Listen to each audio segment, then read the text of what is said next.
ದ್ವಿತೀಯ PUC ಇತಿಹಾಸ 10 ಅಂಕದ ಒಂದು ಬಹು ನಿರೀಕ್ಷಿತ ಪ್ರಶ್ನೆಯನ್ನು ಈ ಒಂದು ವಿಡಿಯೋದಲ್ಲಿ ಚರ್ಚೆ ಮಾಡ್ತಾ ಇದ್ದಾನೆ. ವಿಡಿಯೋನ ಕೊನೆ ತನಕ ನೋಡಬೇಕಂದ್ರೆ ನಿಮಗೆ ಪೂರ್ತಿಯಾಗಿ ಅರ್ಥ ಆಗುತ್ತೆ. ಚಾನಲನ್ನು ಸಬ್ಸ್ಕ್ರೈಬ್ ಮಾಡ್ಕೊಂಡು ವಿಡಿಯೋನ ಲೈಕ್ ಮಾಡಿ, ನಿಮ್ಮ ಸ್ನೇಹಿತರಿಗೆ ಒಂದು ವಿಡಿಯೋ ಶೇರ್ ಮಾಡಿ. ಟೆಲಿಗ್ರಾಮ್ ಚಾನಲ್ ಲಿಂಕನ್ನು ಡಿಸ್ಕ್ರಿಪ್ಷನಲ್ಲಿ ಕೊಟ್ಟಿದ್ದೀನಿ, ಹೋಗಿ ಜಾಯ್ನ್ ಆಗಿ. 10 ಅಂಕದ ಒಂದು ಫಿಕ್ಸ್ ಪ್ರಶ್ನೆ ಯಾವುದಾದ್ರು ಅಂತಂದರೆ ಅಶೋಕನ ಜೀವನ ಮತ್ತು ಸಾಧನೆಗಳನ್ನು ವಿವರಿಸಿ. ತುಂಬ ಸಿಂಪಲ್ ಆಗಿ ಹೇಳ್ತೀನಿ, ಏನು ವರಿ ಮಾಡ್ಕೊಳ್ಳುವಂಥ ಅವಶ್ಯಕತೆ ಇಲ್ಲ. ಎಷ್ಟು ಹೇಳ್ತೀನಿ ಅಷ್ಟು ಕೇಳಿದ್ರೆ ಸಾಕು.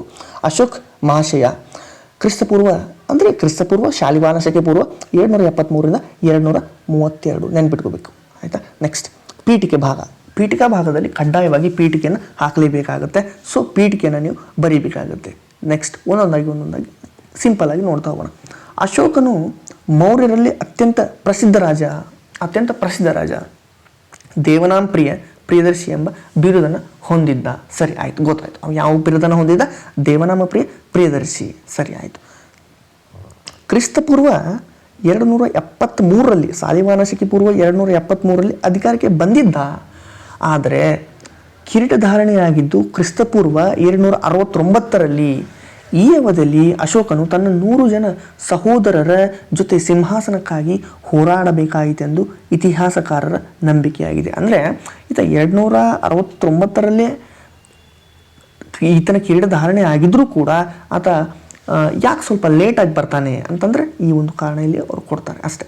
ನೆಕ್ಸ್ಟ್ ನೋಡೋದಾದರೆ ಕಳಿಂಗ ಯುದ್ಧ, ಮೇನ್ ಇಂಪಾರ್ಟೆಂಟ್. ಕಳಿಂಗ ಯುದ್ಧ ಶಾಲಿವಾಹನ ಶಕೆ ಪೂರ್ವ 261. ಅಶೋಕ ತನ್ನ ಸಾಮ್ರಾಜ್ಯವನ್ನು ವಿಸ್ತರಣೆ ಮಾಡುವಂತಹ ಉದ್ದೇಶದಿಂದ ಕ್ರಿಸ್ತಪೂರ್ವ 261 ಬಲಿಷ್ಠ ರಾಜ್ಯ ಆಗಿರ್ತಕ್ಕಂಥ ಕಳಿಂಗದ ಮೇಲೆ ಯುದ್ಧಕ್ಕೆ ಹೋಗ್ತಾನೆ. ದಂಡಯಾತ್ರೆ ಪರಿಣಾಮವನ್ನು ಅಶೋಕನ 13ನೇ ಬಂಡೆಗಲ್ಲು ಶಾಸನ ವಿವರಿಸುತ್ತೆ. ಈತನ ಒಂದು ಏನು ಕಳಿಂಗ ಯುದ್ಧ ಇದೆಯಲ್ಲ, ಕಳಿಂಗ ಯುದ್ಧದ ಬಗ್ಗೆ ಅಶೋಕನ 13ನೇ ಬಂಡೆಗಲ್ಲು ಶಾಸನ ನಮಗೆ ತಿಳಿಸುತ್ತೆ. ಈ ಭೀಕರ ಯುದ್ಧದಲ್ಲಿ ಅಶೋಕ ಗೆಲುವನ್ನು ಸಾಧಿಸಿದ್ದಾನಾದರೂ 1,00,000 ಸೈನಿಕರು ಪ್ರಾಣ ಕಳೆದುಕೊಂಡರು. 1,50,000 ಸೈನಿಕರು ಯುದ್ಧ ಖೈದಿಗಳಾದರು. ಈ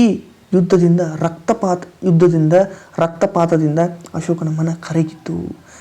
1,00,000 ಜನ ಸಾಯ್ತಾರೆ, 1,50,000 ಜನ ಯುದ್ಧ ಖೈದಿಗಳಾಗ್ತಾರೆ. ಇದರಿಂದ ರಕ್ತಪಾತ ಜಾಸ್ತಿ ಆಗುತ್ತೆ, ಅಶೋಕನ ಮನ ಕರಗುತ್ತೆ. ಭವಿಷ್ಯದಲ್ಲಿ ಯುದ್ಧ ಮಾಡುವುದಿಲ್ಲ ಎಂದು ಅಶೋಕ ತೀರ್ಮಾನ ಮಾಡಿಬಿಡ್ತಾನೆ. ಬೇಡಪ್ಪ ಯುದ್ಧ, ಯಾಕೆ ಬೇಕಿದ್ದ ಅಂತ. ದಿಗ್ವಿಜಯಕ್ಕೆ ಬದಲಾಗಿ ಧರ್ಮದ ವಿಜಯದ ನೀತಿ ಅನುಸರಿಸಿದನು. ಉಪಗುಪ್ತನ ಪ್ರಭಾವದಿಂದ ಬೌದ್ಧ ಧರ್ಮ ಸ್ವೀಕಾರ ಮಾಡ್ತಾನೆ.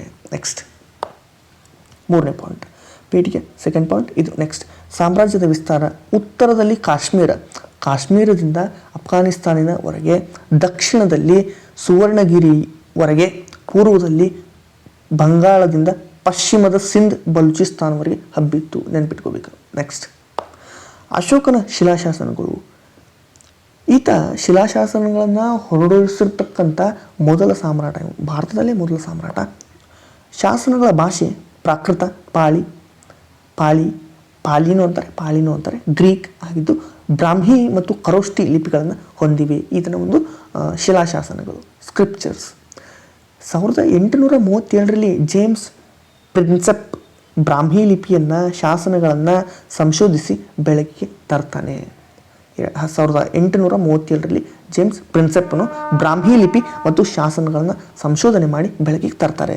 ನೆಕ್ಸ್ಟ್ ಅಶೋಕನ ಶಿಲಾಶಾಸನಗಳು. ಕರ್ನಾಟಕದಲ್ಲಿ ಇರ್ತಕ್ಕಂಥ ಶಿಲಾಶಾಸನಗಳು. ರಾಯಚೂರು ಜಿಲ್ಲೆ ಮಸ್ಕಿ, ಕೊಪ್ಪಳ, ಗವಿಮಠ ಪಾಲ್ಕಿಗುಂಡ, ಚಿತ್ರದುರ್ಗದಲ್ಲಿ ಬ್ರಹ್ಮಗಿರಿ, ಸುಧಾಪುರ, ಜಂಟಿಗ ರಾಮೇಶ್ವರ, ಬಳ್ಳಾರಿಯಲ್ಲಿ ನಿಟ್ಟೂರು, ಉದಯಗೊಳ್ಳಂ, ಕಲಬುರಗಿಯಲ್ಲಿ ಸನ್ನತಿ. ಹಾಗಾದರೆ ಮಸ್ಕಿ ಶಾಸನವು ದೇವನಾಮ ಪ್ರಿಯದರ್ಶಿ ಎಂಬ ಬಿರುದನ್ನು ಹೊಂದಿದ್ದ ರಾಜ ಅಶೋಕನಲ್ಲದೆ ಬೇರೆ ಯಾರೂ ಅಲ್ಲ ಅಂತ ಹೇಳುತ್ತೆ, ದೃಢಪಡಿಸುತ್ತೆ. ನೆಕ್ಸ್ಟ್ ಅಶೋಕನ ಧರ್ಮ. 6th ಪಾಯಿಂಟ್, ಅಶೋಕನು ಧರ್ಮಕ್ಕೆ ಶ್ರೇಷ್ಠ ಕೊಡುಗೆಯನ್ನು ನೀಡಿದ್ದಾನೆ.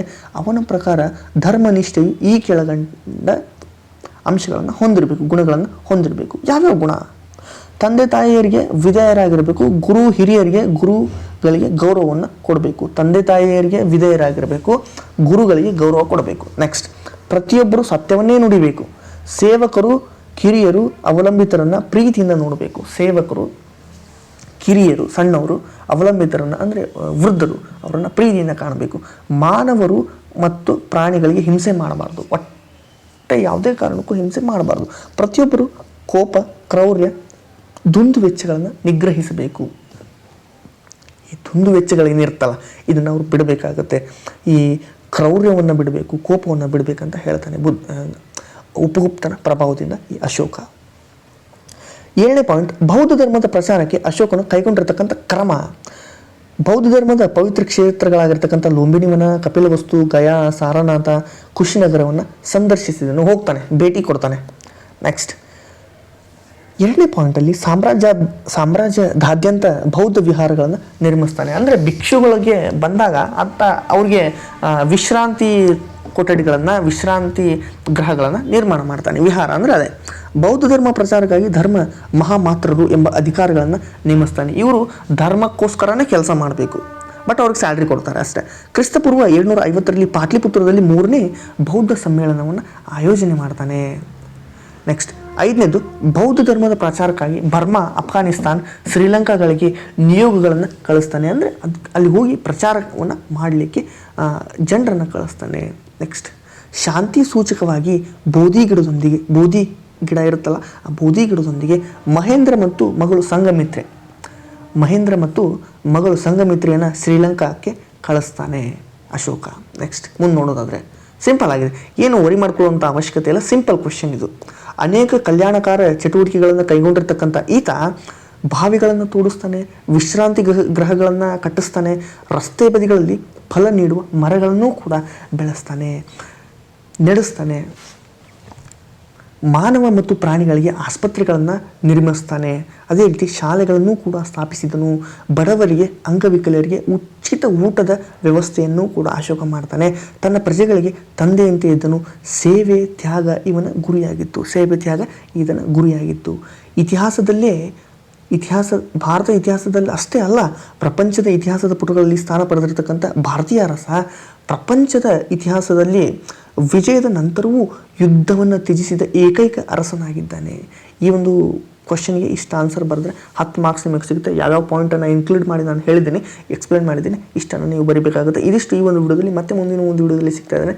ಧನ್ಯವಾದ ಸ್ನೇಹಿತರೆ. ಚಾನಲನ್ನು ಸಬ್ಸ್ಕ್ರೈಬ್ ಮಾಡ್ಕೊಂಡು ವಿಡಿಯೋವನ್ನು ಲೈಕ್ ಮಾಡಿ.